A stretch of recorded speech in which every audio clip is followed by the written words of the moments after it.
Komisi Sekuritas dan Bursa AS, SEC, baru saja mengakui pengajuan perubahan aturan dari NYSE Arca untuk ETF Cardano milik Grayscale. Ini bukan sekadar kabar biasa, karena pengakuan ini secara signifikan meningkatkan peluang disetujuinya ETF yang berfokus pada altcoin ini. Jika disetujui, ETF ini akan mengikuti kinerja ADA, kripto terbesar ke-9 berdasarkan kapitalisasi pasar. Dan ini bisa menjadi perubahan besar, bukan hanya untuk Cardano, tapi juga untuk pasar altcoin secara keseluruhan. Mari kita ulas lebih dalam. Pada 10 Februari lalu, NYSE Arca resmi mengajukan dokumen 19B4 ke SEC untuk meluncurkan Grayscale Cardano Trust.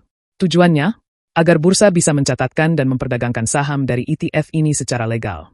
Proyek ini dirancang untuk memberikan akses investasi alternatif, baik bagi investor institusional maupun retail, yang ingin mendapatkan eksposur langsung ke ADA. Menariknya, Coinbase bertindak sebagai kustodian, sementara BNY Mellon menjadi administrator sekaligus agen transfer untuk ETF ini. Lalu, apa yang membuat pengakuan dari SEC ini penting? Pada dasarnya, ini adalah langkah pertama yang membuka proses pengajuan untuk komentar publik selama 21 hari. Ini berarti, regulator kini secara resmi mempertimbangkan pengajuan tersebut. Sebuah sinyal positif dalam proses panjang menuju persetujuan penuh. Ini bukan sekadar berita baik untuk Cardano. Faktanya, saat ini kita sedang menyaksikan gelombang baru pengajuan ETF untuk berbagai altcoin.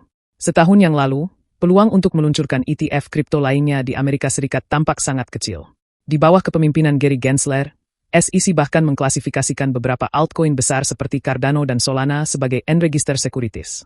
Belum lagi masalah hukum yang sudah berlangsung bertahun-tahun dengan Ripple, yang sempat menghambat peluncuran ETF berbasis XRP. Namun, situasinya mulai berubah. Saat ini, SEC juga telah mengakui pengajuan ETF untuk altcoin lain seperti Litecoin, Hedera, bahkan Dogecoin dan Solana. Dengan kata lain, altcoin mulai mendapatkan peluang lebih besar untuk diterima di pasar tradisional. Lalu, apa arti semua ini bagi ekosistem kripto secara keseluruhan? Jika ETF Cardano ini disetujui, efeknya bisa serupa dengan yang terjadi saat ETF Bitcoin pertama kali diluncurkan. Investor institusional akan lebih mudah masuk, membawa arus modal baru ke pasar altcoin. Lebih dari sekadar menaikkan harga ADA, potensi peluncuran ETF ini bisa menjadi katalis bagi penerimaan yang lebih luas terhadap aset digital di dunia keuangan tradisional. Namun, perlu diingat, pengakuan pengajuan bukan berarti persetujuan. Masih ada beberapa langkah penting yang harus dilalui, termasuk pengajuan dokumen tambahan seperti S1 filing sebelum SEC memberikan keputusan akhir. Jadi, apakah ini saat yang tepat bagi investor untuk mulai melirik Cardano? Apakah altcoin akan mulai mendapatkan panggung yang sama besar dengan Bitcoin di pasar tradisional? Tulis pendapat Anda di kolom komentar, dan jangan lupa subscribe untuk update terbaru seputar dunia kripto.